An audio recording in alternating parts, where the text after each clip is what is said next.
I'm Chris Demeanor, and we are creating a folk opera set in the Dust Bowl era of probably the Midwest United States. It's not very location specific, but it's definitely a Dust Bowl folk opera. So it's a combination thematic song cycle with sort of a loose narrative and loose characters, but it's really about the songs, and the genre sort of goes from everything to blues and bluegrass and folk and even rock, and so it's stylistically pretty much all over the map. And also, the more we're developing it, we're starting to add in, because of course Pete Balkwell is one of the Old Trout puppet workshop pioneers. We're trying to bring in as many different puppet elements, theatrical elements. So we'll see how much of that we can get in for next week. It's called, the project is called This Little Piggie. And this folk opera will be presented and performed at Festival Hall in Inglewood on the 18th and 19th of April.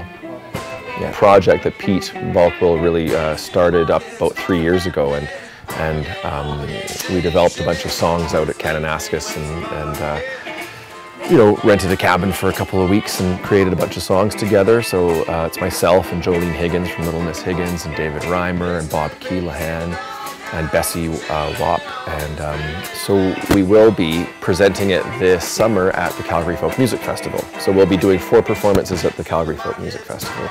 When we went out to the woods to create these songs, he put us in little partnerships for a day at a time, and he was always mixing them up, and he was giving us thematic ideas and visual ideas and character ideas, but nothing too rooted in any particular narrative. So we were given a lot of freedom as far as content to write. It was mostly, he would give us a feeling or a sense, or sometimes give us a couple of keywords that he wanted in the piece. And so what ended up happening is we created a really interesting sequence of songs that didn't, connect the dots particularly obviously, but that when we played it the first time, audiences really, they got a feeling that there was an intention behind it, and that there was a journey, and that there were characters, and that there was a lot of emotion, but not in a particularly literal narrative sense. And there's something freeing about that. It's nice to not have to think about logic all the time and what happens next and why did that happen, and well, they wouldn't have that kind of tool, and that we weren't thinking about that, and that doesn't matter in this piece. What does matter is really trying to bring across a greater theme, which is sort of rooted in the Dust Bowl time. Because what a lot of us didn't even realize is that the Great Dust Bowl of the 30s was a man-made disaster. It was because native prairie grass had been cultivated. This was buffalo grass that held moisture deep down into the ground, and it was all taken off. And so when the drought hit, all of the soil blew away. So it was a preventable disaster, and it speaks to, again, man's insatiable appetite.